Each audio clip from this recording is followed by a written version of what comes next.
Manya sarva siddhi hum. Om Guru Vajra Dara Sumati Munisha Sanekar Uta Varda Nishri Badra Varsa Manya Sarva Siddhi hum. Om Guru Vajra Dara Sumati Munisha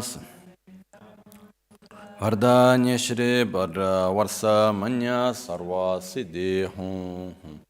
Om Guru Vajra Dara Timunisha Sane Karma Uta Vardanya Shri Badra Varsa Manya Sarva Siddhi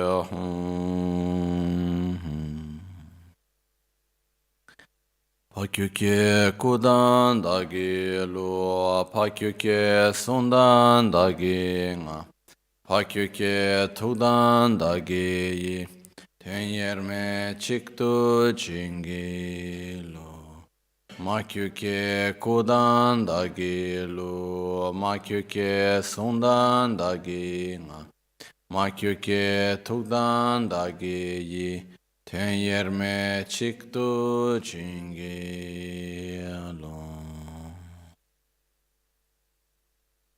Muni Muni Mahamuni Shakya Munye So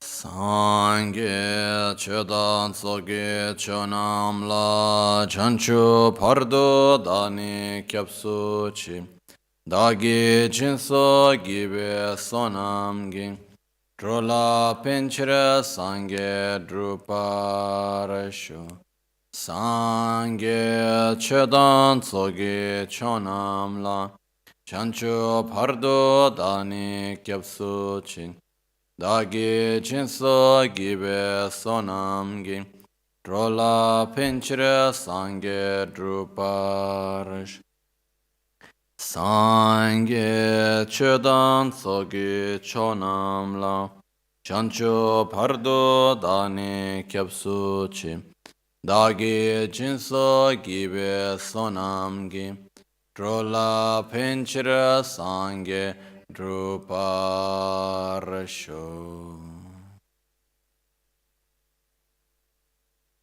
In the Buddha, Dharma and Sangha, I take refuge until enlightenment. Through the practice of generosity and the other perfections, may I attain Buddhahood for the benefit of all sentient beings. So yesterday, we had a long introduction. So finally, we were never able really to read much of the text. And I was basically explaining the fact that why it's so important for us to have a coherent view of reality. And that we need to have this coherent view of reality because most of our suffering is coming from incoherence with reality. So we made some examples about that. And then finally, we're also showing the fact that it's not enough just to understand. We need actually to experience it. For that, we need to meditate. So whenever we need to meditate correctly. Otherwise, we may put a great deal of effort into meditating on the true nature of reality, but maybe we are meditating in a wrong way. So we need to be sure that this doesn't happen. So, for that reason also, Lama Tsongkhapa, he put many questions here, trying to help us to understand what is the correct way of meditating on the true nature of reality. Okay. So today I would like to go directly back to the text. Otherwise, if I start opening again another introduction, then we will never go back to the text again. And I hope in this week we are able to conclude the text, not so much. Now we are in question number 53, and there is a total of 58 questions plus the conclusion. So I think we are able to conclude it by the end of this week. So today we'll go back directly to the text. Question number 53 and answer number 53. Chirgi dogyu gondre da cheba namnes, tompa da chokuni la kebra chinto chewar sombe, da che le galwe, tompa da chokun chikpe, da che di suyi ranso yina, sui ranso yin tina chiser. Wengyang, chokur drogyu, shi yimba samlas, gongne, choku she da che zebani galwa metos. Lungdu nyendo gashiki, tongning osum tokpetse, semgi choning osum tu, tokchi ranshin namdagi, chosu tongwar sumbadan. Choying töbar satangbur, tongbang tidral chogiku, tongwar sungi tongnila, chokur sumbe sonra me. Duche choku gyudengi, duche choku gyundengi, semche namke pemur ngo. Wenka semgi chonite, dhima takpe nekavsu, ranshin namda chogi kur, gyurwe takte, me so. Okay.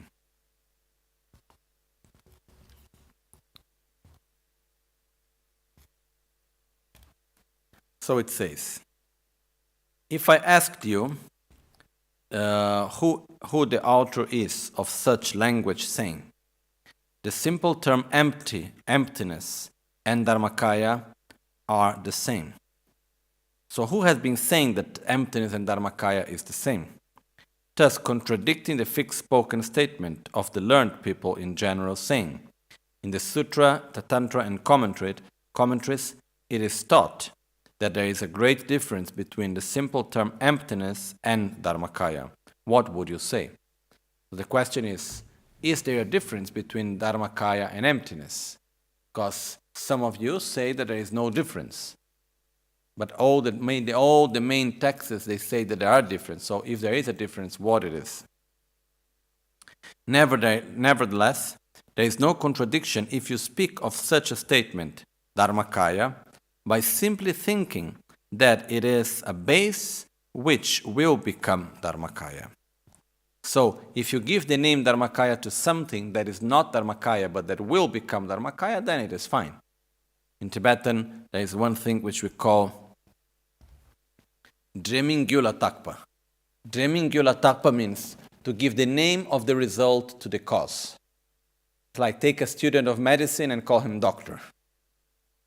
He's not yet a doctor, but you call him doctor. Why? Because he will become a doctor. No? Or you take, there is another way also. Sometimes we give the name of the cause to the result. It's like different ways of naming. So if we use the term Dharmakaya to name the cause after the name of the result, then it's fine. This is what Lama Tsongkhapa is saying. But please don't say that emptiness is the same thing as Dharmakaya. Okay? I will just read the answer, then I give you the explanation, which is quite simple actually. In scripture, it is said that when some hearers directly realize emptiness, they directly realize the nature of the mind, whereby they see the Dharmakaya of the natural purity. Nagarjuna, in his text, the Dharmadhatu Toshtra, says, the Dharmakaya, which is free of stain, to be abandoned by the path of seeing, is seen on the first ground. There is no scripture where it says that emptiness is Dharmakaya. A sentient being who possesses Dharmakaya, which is a compounded phenomena in his continuum, would be a real lotus of the sky. But if somebody gives the label Dharmakaya to the mind's nature because it will become the Dharmakaya of natural purity at the moment when the stains will be purified, that is fine. So first thing, what means Dharmakaya? Okay, Dharmakaya is, Kaya means body, Dharma means phenomenon or essence. So it's the body of essence. Making it very simple, Dharmakaya is the very subtle mind of a Buddha. It's like we all have a subtle mind right now, which the true nature of our subtle mind, as the nature of every phenomena, it is that it's empty of inherent existence. Okay? But now our own mind now, it is polluted by our ignorance and the marks of our ignorance and the stains of our ignorance.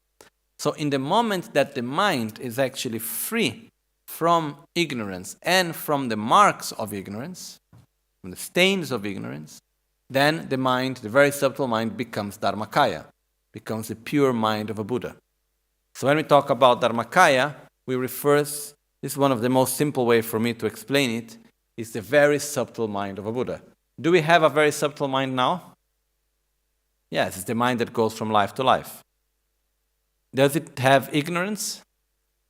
Yes, if it didn't have ignorance, when we are reborn, we would not take ignorance with us to the next life. So there is ignorance in a very subtle level.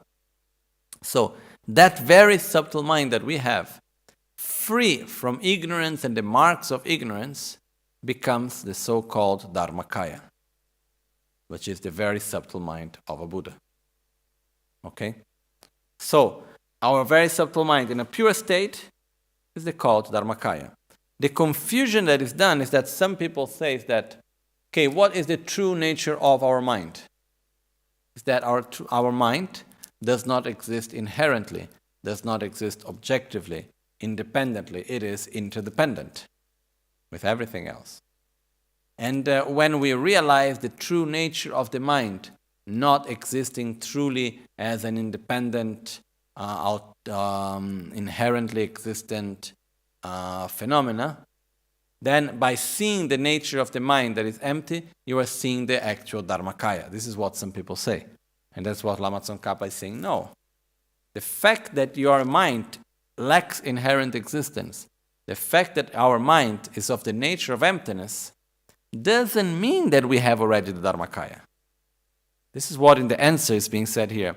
A sentient being who possesses Dharmakaya, which is a compound phenomenon, in his continuum, would be a real lotus in the sky. Like, is there any flower that grows in the sky? In the same way, it's something completely contradictory, because a sentient being has suffering.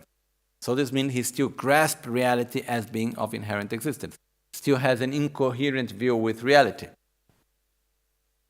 Dharmakaya means a state of mind where there is no more ignorance whatsoever. So, we can call the very subtle mind, we can call it Dharmakaya, because one day it will become Dharmakaya.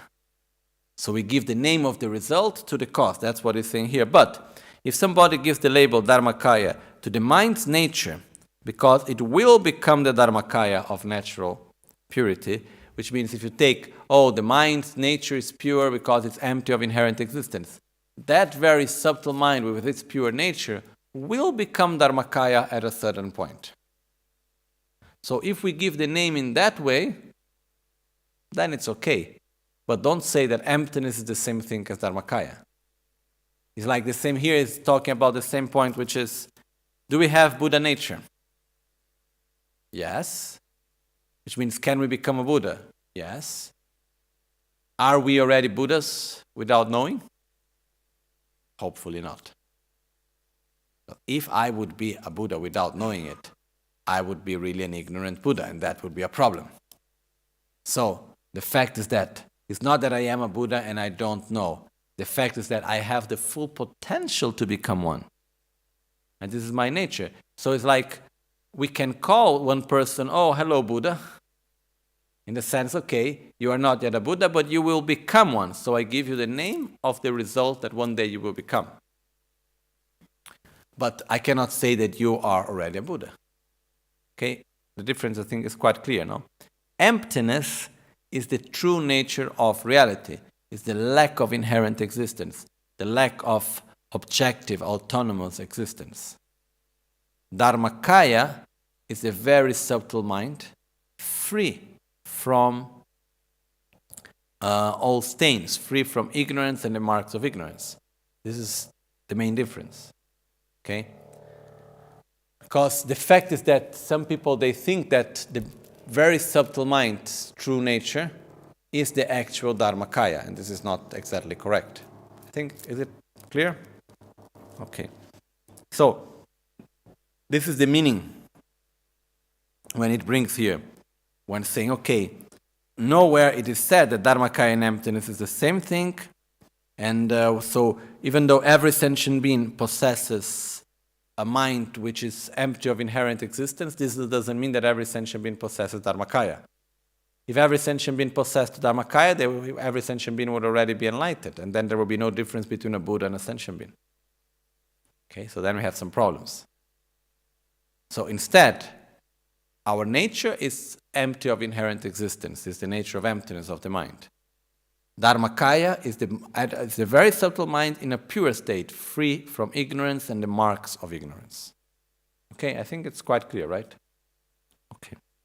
So, the main difference between, let's say, what Dharmakaya and our pure nature is first of all asking, what do we mean by pure nature? This is very important.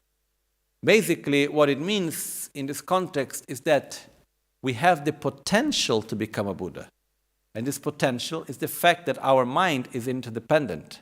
Our mind lacks inherent existence. Then it doesn't exist inherently, objectively, autonomously, as an ignorant being and so on.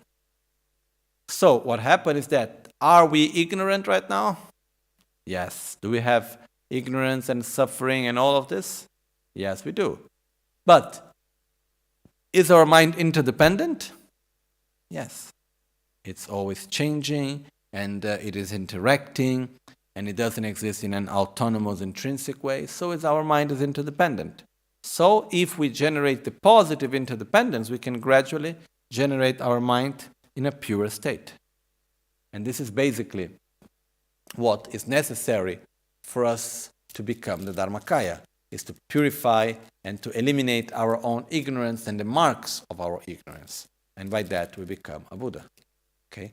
But our pure nature doesn't mean that we are totally pure. It means that we have the potential to become a pure being as a Buddha. Okay? So let's go to the next question.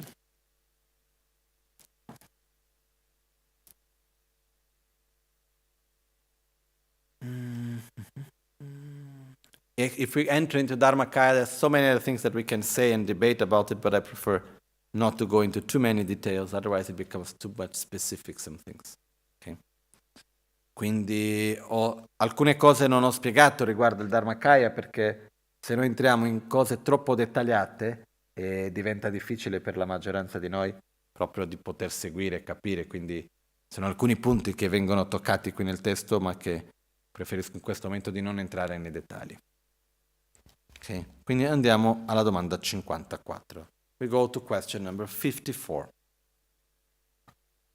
Shenyang, nangi semdir mase, che tamche la tatsu, ni yobe, tuandam che chigi rikpa sosor tope sherab ki tatsu dile, shembe tatsu ni longordang. Longordang ngeba, chindra chigi gone, tekyang, kunzo ki tatsu le madebe nas. Tatsu te choku tasho, tomba ni topa misito, shemena len chidas. Tuandam sosor chobayi, sherab gini tatsu ni, muntu songwa maimpas, lo shenkangi tebayang, choku teba tachimu, tongni tokpa si mala.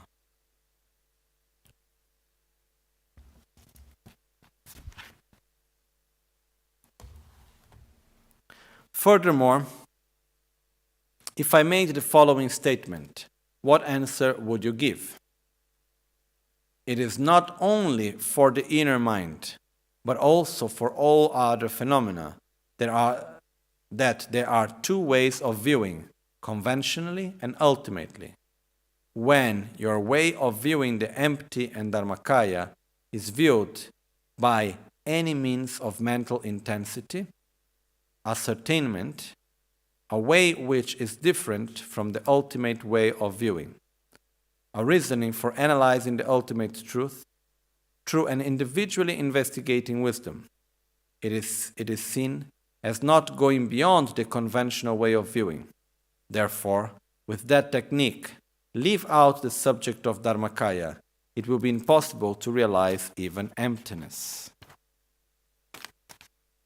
Answer 54. The mode of the view of wisdom, which analyzes ultimate truth individually, is that it has not come before. From the point of view of any mind which watches it, the Dharmakaya is, needless to say, attained. Realizing emptiness is also impossible. Okay. Shenangi simdir masa chotam che tatsu ni yobe, chotam tatsu ni yobe, tundam cho che girikbe susortope sherab ki tatsu dile shembe, tatsu ni longordang ngeba chinra shiki goni tekyans, kunzo ki tatsu le madebe naas. Okay. Here, basically, it's making the questions about the way of viewing relative truth and absolute truth. Okay, and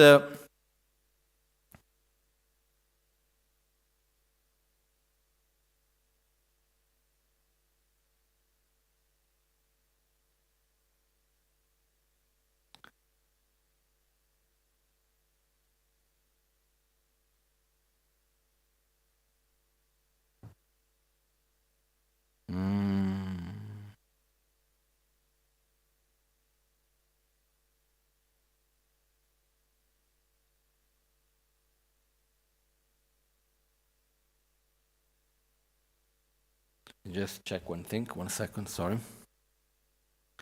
Shenangi sindir masa chotam che ge tatsu ni yobe tundam chochi giripa susortope sherab ki tatsu dile shembe. Tatsu ni longordang ngeba chitti ki goni tekyan kunzo ki tatsu le madebe naas. Tatsulte choku tasho tompa niken topa mi sito shena mena ni lenchi das tundam sosor chobai sherab gini tatsu nis nguntu soma mayinpa lo shen kangi tebe kyang choku toba tachimu sosor tokpan simala toni tokpan simala. Okay. Basically, here is talking about another way of observing reality and emptiness. So it is talking that what is the way that you observe and meditate on the true nature of reality, on what we call here ultimate reality. Here we need to understand that reality is divided into two parts. Actually, there are, so to say, two different ways of seeing reality. It's not that reality is divided into two, we could say. One is called ultimate reality, and the other is called conventional or relative reality. So let's just first try to understand what do we mean by that, first of all. Okay?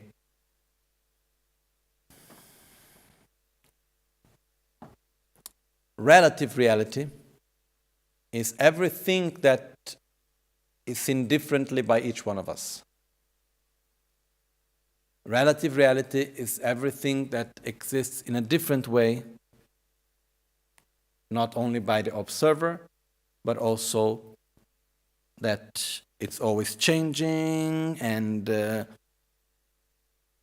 it depends on causes, conditions, depends on its own parts, depends on many things. And that's how it exists. So if I take, for instance, the sound, when I observe the sound doesn't exist for me independently of my own perception. So it's a relative truth. Okay? So, in other words, it's subjective. So this means the relative truth. The absolute truth means something that is the same for everything. And it's the same for everyone. Something that it doesn't matter in whatever object I may look, it will look the same. So, making it very simple, the only absolute truth is the lack of an absolute truth. If we use other terms, the only thing that exists objectively is the lack of an objective truth. In other words, the only thing that exists objectively is that everything that exists is subjective. with one exception, that is the lack of an objective reality. I don't know if it's clear. This looks like a game of words, but actually it's not. In other words, everything that exists, everything that we can perceive, everything is subjective, right? So everything lacks an objective reality. Everything lacks inherent reality. So, what is the same on everything? It doesn't matter. If I look at the book, I look. Finally, what's the ultimate thing that I can find on the book? That the book lacks inherent existence. Then I go on the mala and I try to understand and analyze the mala. I go. Finally, what I find in the mala? That the mala lacks inherent existence. The lack of inherent existence of the mala and the lack of inherent existence of the book, are they different? Or they are always the same lack of inherent existence? Actually, they are the same. It's the same lack of inherent existence. So like this, I can go on to any phenomena, anything where I analyze, where I observe, I will find out that it lacks inherent existence. And between one lack of inherent existence and the other lack of inherent existence, there is no difference. So this is the absolute truth. To realize the absolute truth, it means to realize the ultimate nature of reality, which is that is equal to every phenomenon. And the only thing that is equal to every phenomenon is the lack of an absolute truth. That nothing, or better, to make it more clear, maybe more correct, the absolute truth is that nothing exists in an absolute way. Is that everything is relative. That's the actual absolute truth. Okay? So, when realizing how to realize absolute truth, it means to realize emptiness. It means to realize the lack of inherent existence, which is not just a conceptual process. So here he's saying, if you say that the realization of absolute truth is just a conceptual process, then forget about understanding Dharmakaya, realizing Dharmakaya. Not even emptiness is possible, because you are still within a conventional truth. In other words, let's try to make it more clear. A few days ago,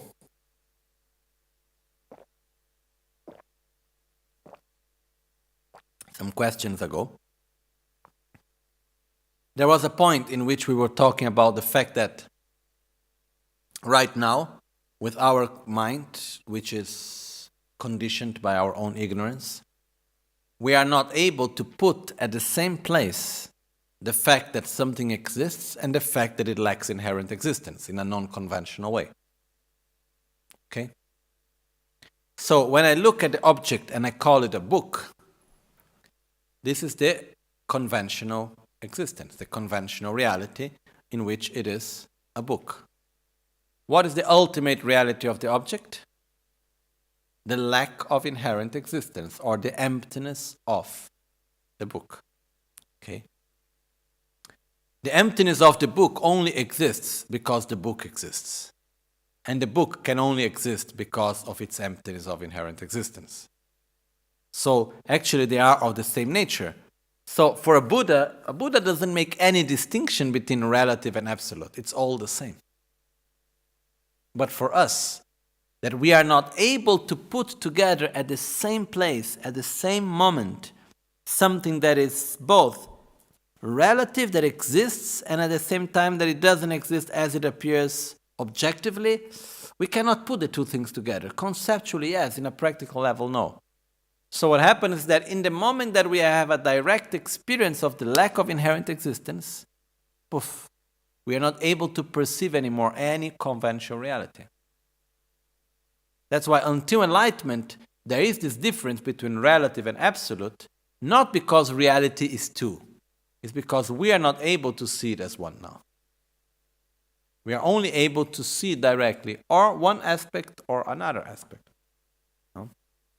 In other words, one term that we used this last time also was the fact that at the same time, there are infinite possibilities on everything. If we take, for instance, this object, how many things could it be right now? Many, no? I don't want to say infinite, but countless things. But what happened is the fact that all these possibilities, they are lying there right now at this very right instant. The same thing is with everything else. The same thing is with the sounds. The same thing is with the glass. The same thing is with my feelings or with myself. At the same instant, there are infinite possibilities there. We, as an observer, we choose one of these possibilities to manifest for us. But all the possibilities are still there. Okay. This is similar to what is explained in quantum physics, more or less. So the point that comes here is the fact that if I look at an object and I understand that it is within it, an infinite number of possibilities are lying right there, right now, and I am actually choosing one of them, but when I see that all the possibilities have the same strength, have the same weight, the same power, I'm not able to see that it is an infinite number of possibilities and at the same time to see the book. It doesn't fit in our mind. Okay? That's why we have the distinction between relative truth and absolute truth. Absolute truth is when we realize that nothing exists objectively, autonomously, in an interdependent way, but everything is totally interdependent. So there are infinite possibilities of which I'm choosing one of them. But everything lacks an existence that is objective, inherent. When we understand this lack of inherent existence of anything, we're not able to observe the object anymore. Okay? This is when we realize absolute truth. But the way of realizing absolute truth is a non-conceptual way of realization. If we think that it is a conceptual way of understanding it, then we'll just remain into a conceptual thinking, but it's not a direct realization. On the other level, with the other thing that this question is bringing us also, is the fact that relative truth and absolute truth are actually of the same nature. If we try to put the two things parallel and like separately, individually, one from the other, then we are far away from understanding the truth of reality. Then forget about Dharmakaya. Even emptiness is not possible. So, what is the right way of realizing ultimate truth? Realizing first that conventional truth is conventional. That's the first step that we need to do. When I first heard this, it made so much sense. It was so beautiful for me. The first time that I heard that the way how to realize emptiness, the way how to realize absolute truth, is understanding and realizing the conventionality of conventional truth, the relativity of relative truth. In other words, is realizing the subjectiveness of subjective truth, of subjective reality. Because now reality appears to us, even though it's subjective, it appears to us as being objective. So the only way of understanding that it lacks objective reality is understanding that it is actually subjective. Okay? So the point here bringing is that we need to realize ultimate truth in a direct, non-conceptual way, but to reach ultimate truth, we must go understanding first how conventional truth is conventional. And for me at least, it is so beautiful. It is something that when we are able to look and we see, oh yes, conventional reality is conventional. And that's what automatically brings us to ultimate reality. And we see that both are of the same nature. There is no actual difference between the two. This is really important because very often many practitioners also, they have seen that ultimate reality is one thing, conventional reality is another. But no, reality is one. We, out of our ignorance, we have the need of separating one from the other. But actually it's one. I believe that a Buddha don't make any more difference because it says that a Buddha is constantly perceiving relative and absolute truth all the time.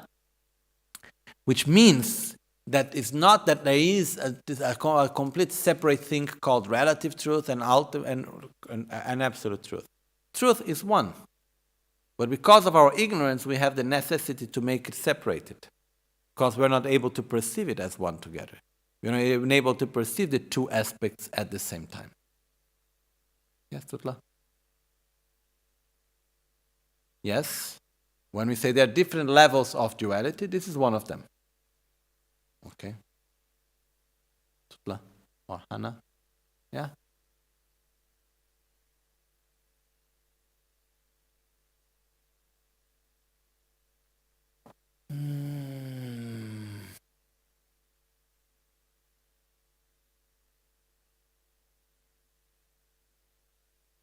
I would say no.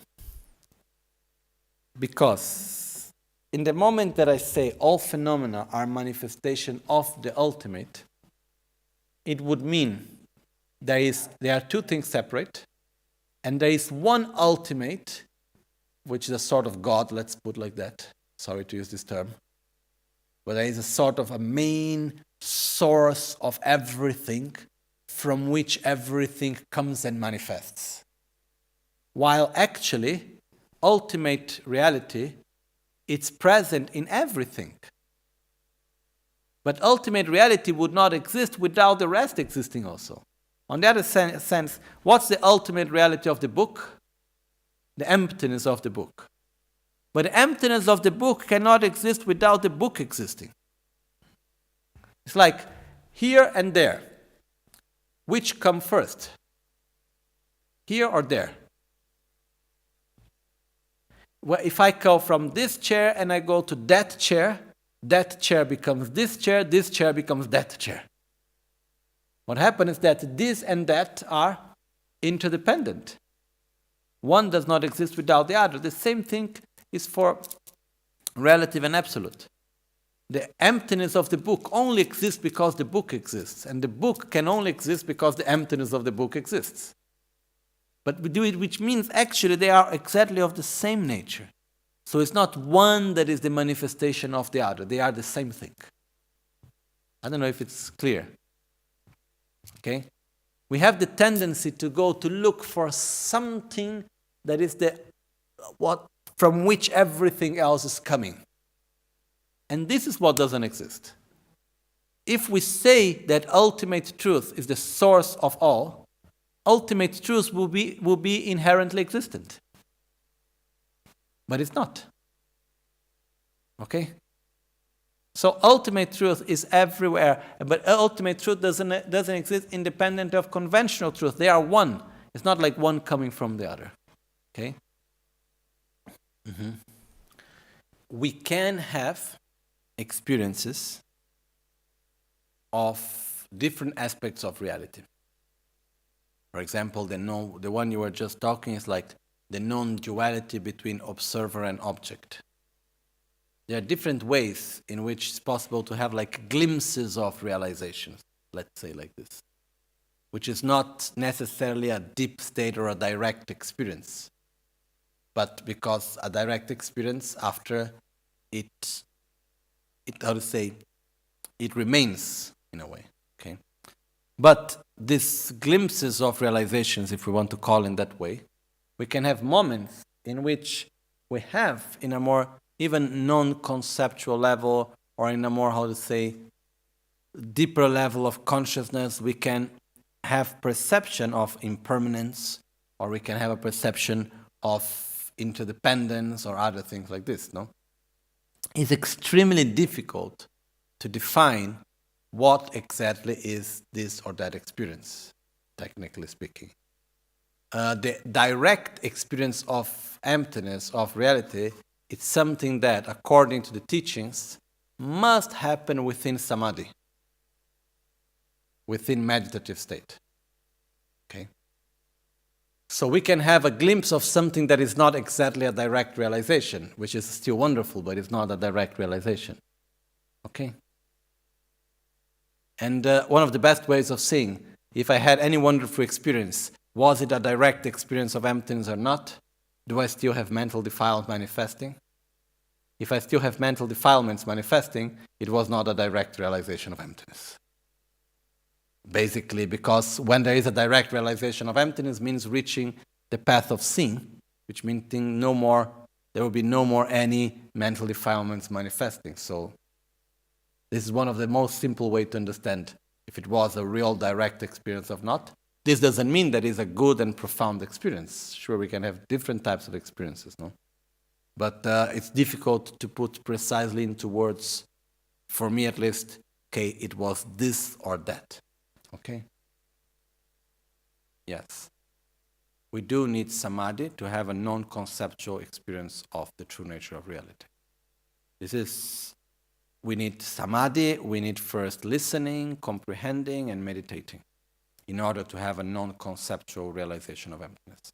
This is one of the main points that Lama Tsongkhapa is stressing a lot, because there are some traditions which would say you don't need concept, you just enter in a certain sort of meditative state without having necessarily understood anything before, and then suddenly you just see your own mind's nature, you just enter into contact with your mind free of every conceptualization, and then suddenly you see your true nature and you realize the nature of reality.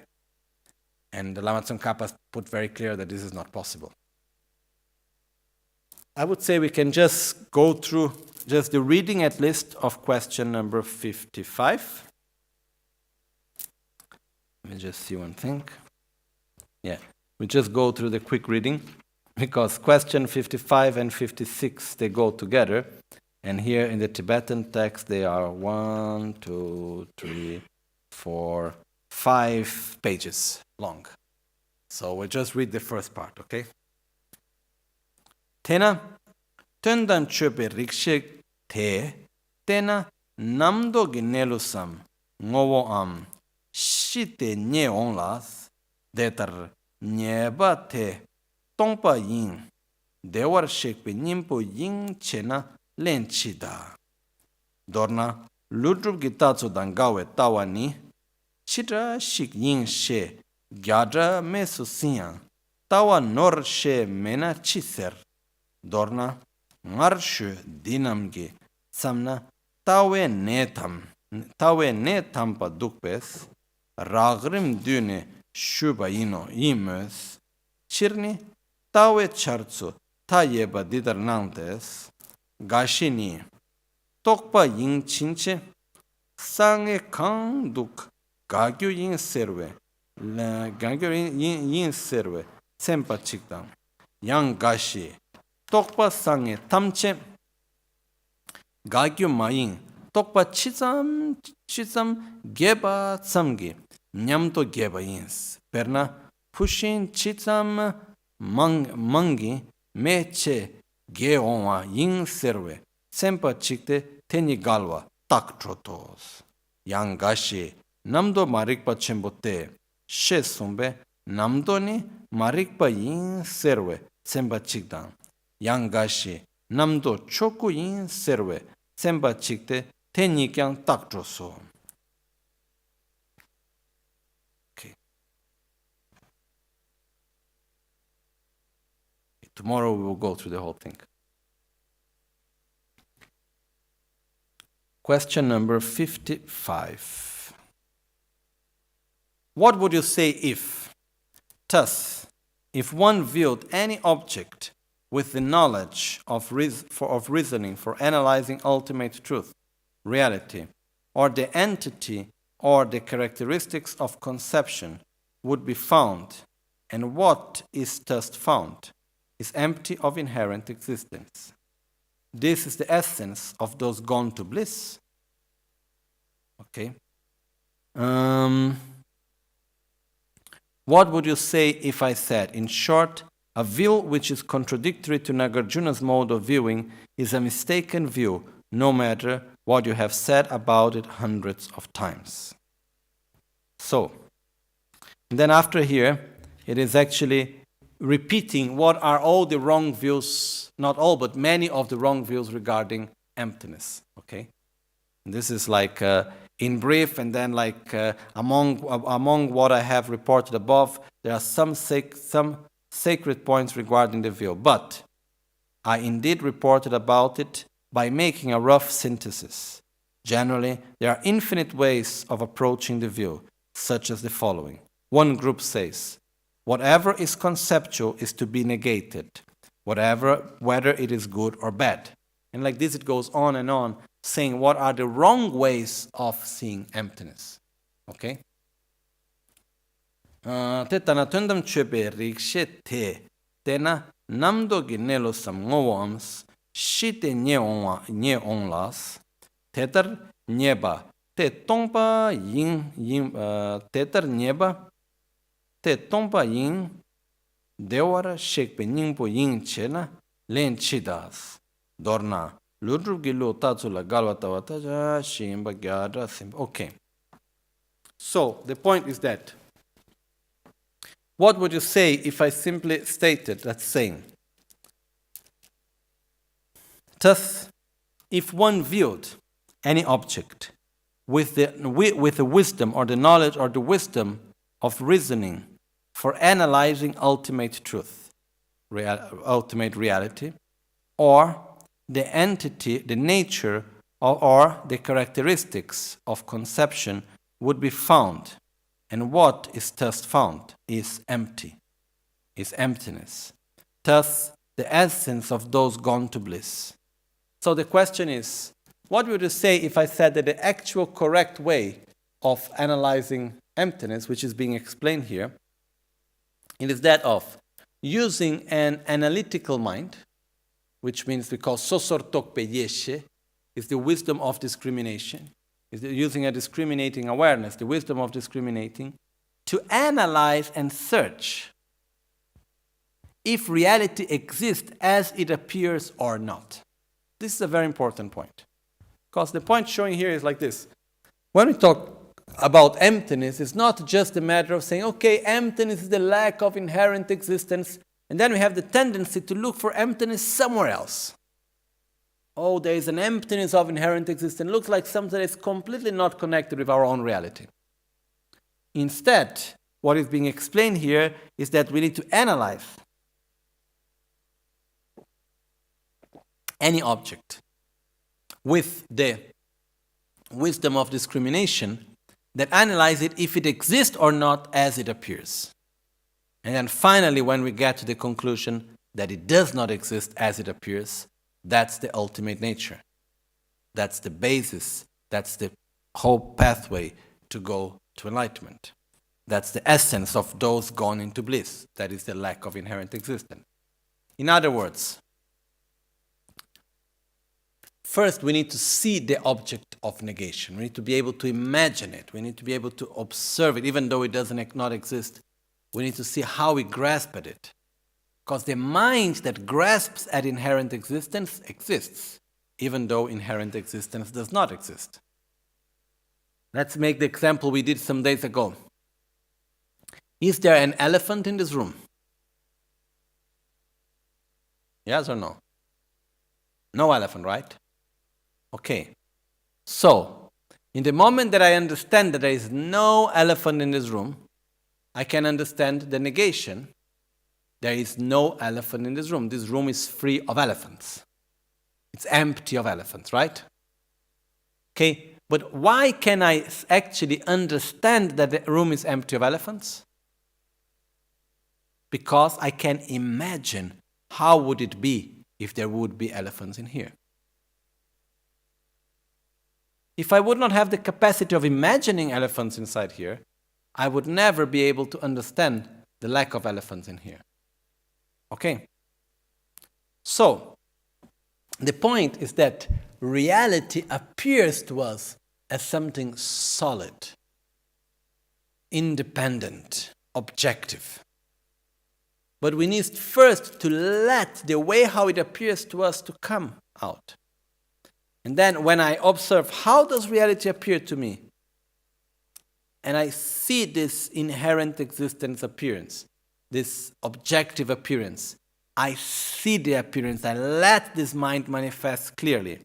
Then I will analyze, okay, but does the flower exist inherently as it appears? Does the flower exist objectively as it appears? The objectively existing flower, the inherently existing flower, where it is, And then I use the discriminating awareness to analyze it and check where is the inherently existing flower as it appears. And then I will see that it doesn't exist. It's not that a flower doesn't exist. An inherently, objectively existing flower does not exist. And then when we get to this conclusion, then we remain on that. That's when we are actually realizing the lack of such inherent existence. But if I just focus myself on the lack of inherent existence somewhere far away from the actual appearance of inherent existence, then I'm never going to catch it. So in other words, I need to let reality appear to me as it appears in a wrong way, so I can analyze it and check, does it really exist as it appears?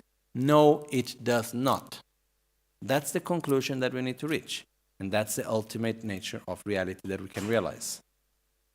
Okay?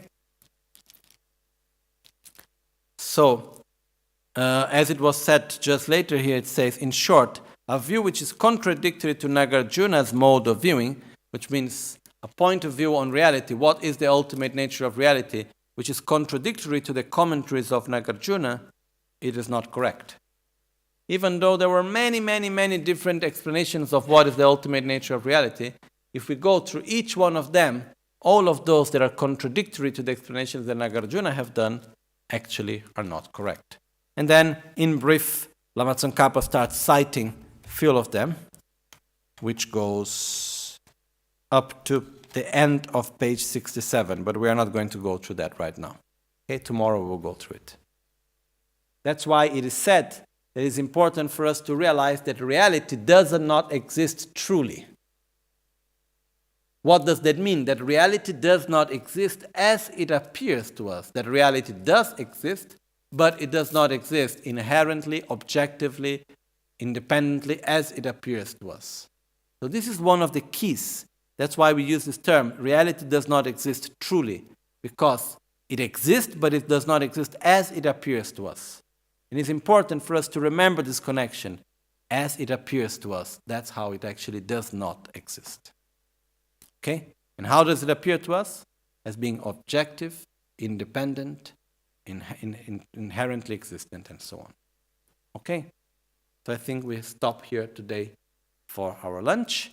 And then tomorrow we will continue with the next part of this question, and we will move on with it. Okay? Gyaltsen Lama kotse rabdenchi namkar tinle chochur gepadang Losang tempe dreme sasumgi drove Michel tatu negur Nimo dele sendele nime kuyan delekshing Ninsen taktu delekpe Koncho sumge jinge lom Koncho sumge ngodrup tsol Koncho sumge trashisho